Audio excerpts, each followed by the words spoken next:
পাবদা মাছের একঘেয়েমি ঝাল ঝোল না খেয়ে আপনারা অবশ্যই একদিন হলেও এই রেসিপিটা বানিয়ে দেখতে পারেন।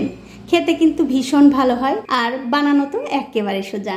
নমস্কার, আমার এই ছোট্ট চ্যানেলে আপনাদের সবাইকে স্বাগতম আর পুরো ভিডিওটা দেখার জন্য অনুরোধ রইল। তো রেসিপিটা করার জন্য দেখতে পাচ্ছেন এখানে আমি কিছু পাবদা মাছ কেটে ধুয়ে পরিষ্কার করে নিয়েছি। এখন এর মধ্যে দিয়ে দিচ্ছি পরিমাণ মতো নুন, লঙ্কার গুঁড়ো আর হলুদের গুঁড়ো। এবারে সব কিছু মিশিয়ে এই মাছগুলো খুব ভালো করে মাখিয়ে নিতে হবে। দেখুন মাছ কিন্তু খুব ভালো করে মাখিয়ে নিয়েছি, এবারে এক পাশে রেখে দিচ্ছি। তো মাছ রান্না করার জন্য সবার আগে আমি একটা মশলা তৈরি করে নেব।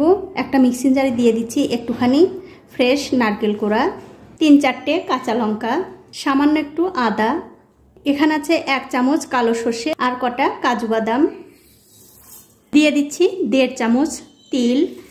আপনাদের ঘরে যদি তিল না থাকে সেক্ষেত্রে আপনারা পোস্ত দিতে পারেন।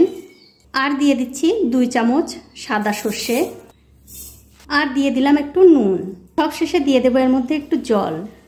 এবারে খুব ভালো করে মিক্সিতে এই মশলাটা বেটে নিতে হবে। তো এই দেখুন মশলাটা কিন্তু আমি খুব ভালো করে মিক্সিতে বেটে নিয়েছি, এটাও আমি একপাশে রেখে দিচ্ছি। এখন আমি মাছগুলো ভেজে নেব। তার জন্য একটা কড়াইতে দিয়ে দিচ্ছি সর্ষের তেল। আমি আজকে সর্ষের তেল দিয়ে রান্না করব, তার কারণ হচ্ছে এই রেসিপিটা সর্ষের তেল দিয়ে রান্না করলেই খেতে বেশি ভালো লাগে। তো বন্ধুরা আমি কিন্তু আপনাদের আজকে রান্না করে দেখাচ্ছি সর্ষে পাবদা।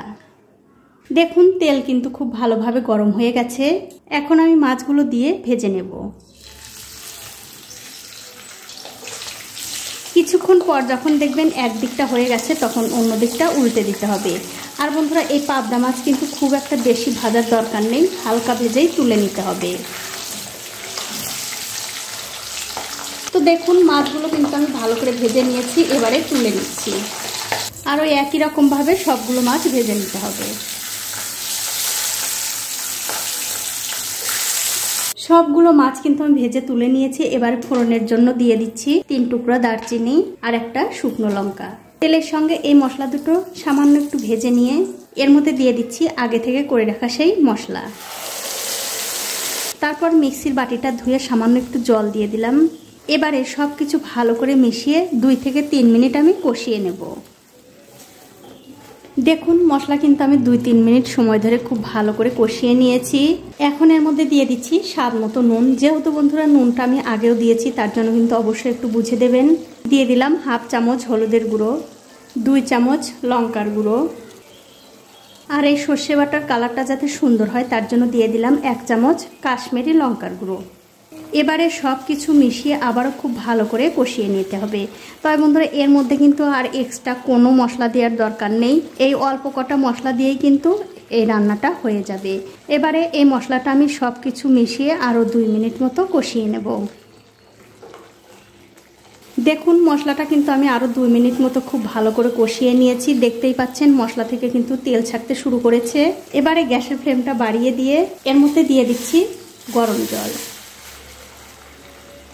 আর জলটা কিন্তু বন্ধুরা খুব একটা বেশিও দেওয়া যাবে না, তার কারণ এই সর্ষে পাবদা একটু মাখো মাখো হলেই খেতে বেশি ভালো লাগে। এবারে জলের সঙ্গে এই মশলাটা খুব ভালো করে মিশিয়ে দিয়ে একটা ঢাকা দিয়ে 2 থেকে 3 মিনিট আগে রান্না করে নেব। 3 মিনিট পর আমি ঢাকাটা তুলে নিলাম।